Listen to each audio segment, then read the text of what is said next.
आप देखिए कि एक नई पार्टी खड़ी हुई है जी, उसका पूरा जो उसका बेसिक फिलॉसफी है वही एंटी नेशनल है। वो कहता है कि हम पाकिस्तान पे बात नहीं करेंगे। अब उनसे पूछा जाता बताइए आपका मैनिफेस्टो क्या है पाकिस्तान पे, कहते जी हमने कमेटी बनाई हुई है। उसका लीडर एक बार इल ट्रीटमेंट के बाद भी दोबारा उसी चीज को वो कहता है इसके बारे में। तो आप देखिए ये जो एंटी नेशनल फोर्सेस जो हमारे यहां है जो कहते हैं कि आर्म फोर्सेस को हटा लेकिन दो। सर अगर हम इसकी बात करें पर्टिकुलर इस वीडियो की, चूंकि 1 साल पुराना ये मैं उसी मामला की और अभी बात भी कर रहा सरकार हूं। ये लोग की है, यूपीए सरकार दबाव बनाने में हम लोग आखिर हमेशा नाकाम क्यों साबित हो जाते हैं? प्रशांत भूषण को सेडिशन के लिए क्यों नहीं ट्राई किया जा रहा है? आप बताइए, why should be Prashant Bhushan B tried for sedition? Anti state activity. He has got away too many times. He has got ये लोग अपना सिर the same Prashant Bhushan who advocates, जो कि एडवोकेसी करते हैं जब हमारे सीआरपीएफ के जवानों के सिर इसी तरह से काटे जाते हैं। तो ये कश्मीर का ही और इंटरनेशनल बॉर्डर ये एलओसी का मामला ही नहीं है, हमारे अंदर के दहशतगर्दी का भी मामला है। गिलानी और आप ये जो नई पार्टी खड़ी हुई है इसका पूरा लिस्ट देख लीजिए आप, इनके एडवाइजर्स का सारे के सारे माओवादी भरे हुए हैं उसमें। आप किस टेररिज्म का बात करें, सारे एंटी नेशनल्स हैं। तभी इस नेशन का रिजॉल्व, वहां पे सेना डिप्लॉयड है और आप उनका मनोबल कम कर रहे हो ऐसे बोल मनोबल। ये प्रशांत भूषण के घर में जाके ये सर को डाल दीजिए, उसके घर में डालिएगा तब उसको एहसास होगा कि आर्मी क्या कर रही है कश्मीर में।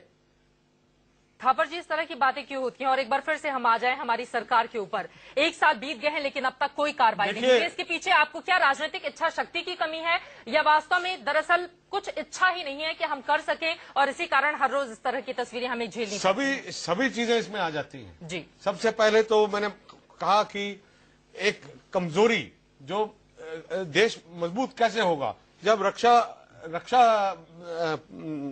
जो हमारे रक्षा के हैं सेना वगैरह वो कमजोर हैं, ना उनको इक्विपमेंट मिलती है, उनका मनोबल आप गिराते हैं। बार बार इस तरह की हरकत होती है, आप पॉलिटिकल लेवल पे कोई एक्शन नहीं लेते, इक्विपमेंट आप नहीं लाते, पेंशन पेज सब जगह पे इस तरह से।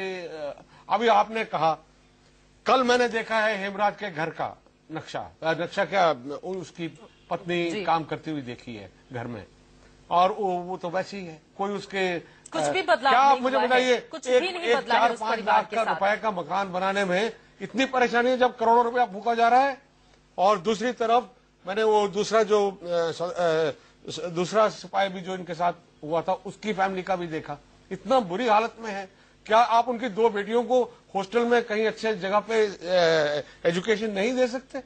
क्या हमारा दायित्व है जब एक आदमी ने अपना बलिदान दे दिया देश बिल्कुल, और इसी वजह से शायद सेना का मनोबल भी कम होता हुआ चला जाता है, क्योंकि राजनीतिक बयानबाजी का लंबा दौर भी देखते हैं जब भी इस तरह के मामले सामने आते हैं। लेकिन श्याम जाजू जी, एक बार फिर से आपसे मेरा ये सवाल, मुख्य विपक्षी दल होने के नाते आप लोग पुख्ता तरीके से सरकार पर दबाव क्यों नहीं बना पाते?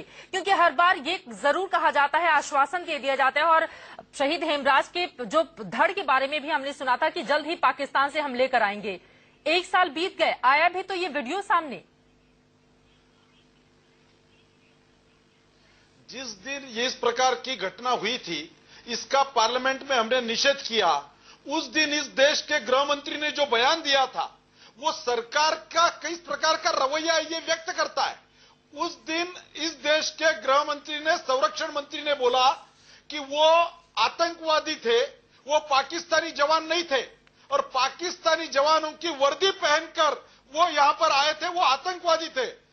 बाद में भारतीय जनता पार्टी ने वहां पर विरोध जताने के बाद उनको अपना बयान पीछे लेना पड़ा, अपनी माफी मांगनी पड़ी, और उन्होंने सच्चा बयान दिया। सवाल, सरकारी पार्टी इस देश के बारे में हर बात पर राजनीति का विषय करती है।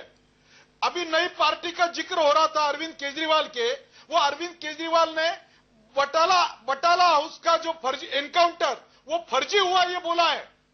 अभी तक उस विषय में उन्होंने क्लैरिटी नहीं की।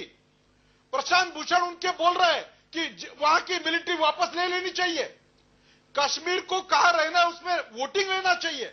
इस प्रकार की बातें अगर इस देश में होती रहेगी तो कैसे सेना का मॉरल बढ़ेगा?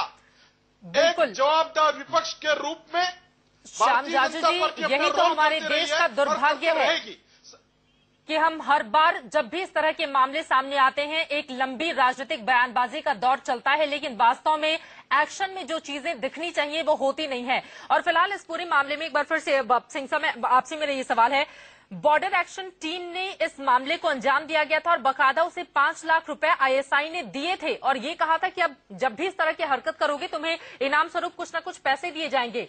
ये तस्वीर पूरी तरह से साफ थी और फिर हमारे प्रधानमंत्री जाकर अमेरिका में मुलाकात करते हैं, उस वक्त भी इस तरह की कोई बात नहीं होती। ये आखिर कब तक चलेगा? ढुलमुल रवैया आखिर कब तक सरकार अख्तियार करके बैठेगी? देखिए, अभी बड़े गौर से सुनिएगा जो मैं बोलने जा रहा हूं।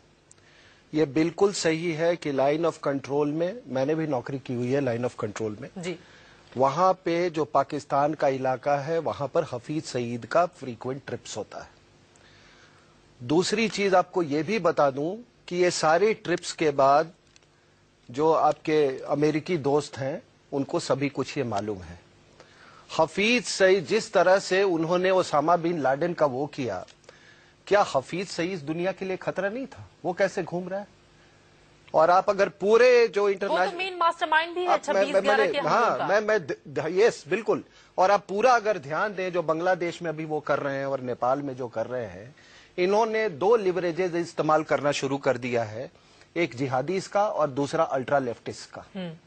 ये तमाम पूरी दुनिया में ये 2 लिवरेजेस अभी इस्तेमाल कर रहे हैं, कोई भी जो इंटरनेशनल इन्वायरमेंट को देखता है। अब जो ये बयान आते हैं, मान लीजिए प्रशांत भूषण का बयान आया और उसके पहले प्रधानमंत्री का बयान आया कि हम तो कश्मीर मसला हल करने वाले थे। आप जानते हैं ये इनमें कोऑर्डिनेशन था। कोऑर्डिनेशन ये है, जब ये फैसले की बात करते हैं तो आप ओपन बॉर्डर बना दो। सारे जिहादी जो अफगानिस्तान पाकिस्तान बॉर्डर पे थे वो आ गए हैं पंजाब में। वहां पर एक कम्युनिकेशन सेंटर खुल गया है अलकायदा का। तो ये प्रशांत भूषण और वगैरह यही कर रहे हैं कि किसी तरह से सेना को वहां से निकलवा लो ताकि ये सारे जिहादी आके कश्मीर में बैठ जाएं और उसके बाद आप कश्मीर को फेट कंप्लीट। आप ये कहना चाहते हैं कि दरअसल बिल्कुल मेरा कश्मीर जैसे इश्यू को इतनी संवेदनशील मामले पर हल्की बयानबाजी नहीं करनी। ये हल्की नहीं, ये तो आप हल्की बयानबाजी कर रहे हैं, उनका इन्वॉल्वमेंट है। I challenge Prashant Bhushan to take me to court on this and I will argue my case कि ये पूरा आप क्या सोचते हैं? वो बहुत अमीर वकील है भाई, वो बहुत समझदार वकील है, वो ऐसे ही बयान थोड़ी देता है। वो किसी के कहने पर बयान दे रहा है। तो हमारे जो अंदर के दुश्मन है, तभी मैंने कहा कि ये तो पूरी की पूरी जो आपकी जो इस्टेब्लिशमेंट है वो एंटी नेशनल से भरी हुई है। देखिए, काफी गंभीर इल्जाम आप लगा रहे हैं। मैं आपके पास आती हूँ, हमारे साथ जीडी बख्शी भी जुड़ चुके हैं। मैं उनके पास एक बार चलती हूँ। डिफेंस एक्सपर्ट जीडी बख्शी हमारे साथ जुड़ चुके हैं। बख्शी सर, एक ऐसी तस्वीर सामने आई है जो अपने आप में न सिर्फ विचलित करती है बल्कि एक हिंदुस्तानी होने के नाते हम सभी को शर्मसार भी करती है। शहीद हेमराज के सिर के साथ पाकिस्तान की सेना जश्न मना रही है, उनके सिर को टांग कर ले जा रही है। अपने आप में ये तस्वीरें, जिसको डिस्क्राइब करना भी काफी ज्यादा मुश्किल हो रहा है। लेकिन मेरा सवाल आपसे यह है, इन 1 सालों में आखिर बदला क्या है? पाकिस्तान को लेकर हमारा ढुलमुल रवैया आखिर खत्म कब होगा? देखिए, जो हमारे आर्मी चीफ साहब ने कहा था कि ये एक बटालियन एक्शन टीम का काम है पाकिस्तान की, जिसमें आईएसआई के बशिंदे, लश्कर तोयबा के जो सरगना और पाकिस्तान के स्पेशल सर्विसेज ग्रुप के जो जवान जो सिविल कपड़ों में ऑपरेट करते हैं, उन्होंने ये घृणित कार्य किया है। हमारे सिपाही का सर काटा है और बड़े अफसोस के साथ कहना पड़ता है कि हमारी सरकार ने अभी तक हमारी सेना को जवाबी कार्रवाई में कुछ भी नहीं करने दिया है। और ये जो जब तक इस प्रकार का आपका नरम रवैया रहेगा पाकिस्तान की, कहना पड़ता है कि हमारी सरकार ने अभी तक हमारी सेना को जवाबी कार्रवाई में कुछ भी नहीं करने दिया है। और ये जो जब तक इस प्रकार का आपका नरम रवैया रहेगा पाकिस्तान की तरफ, तो मेरा ख्याल हमारे सिपाहियों को इस तरह अपना बलिदान देते रहना पड़ेगा और हमारे सरों की काट कर वो ट्रॉफी जमाएंगे और यहाँ पे शांति वार्ता का यह लालसा खत्म नहीं होती। आपकी जो अमन की आशा ब्रिगेड है, क्या है यार? जी चलिए मैं आपके पास आती हूँ। जी मैं क्या कहना चाहता हूं कि ये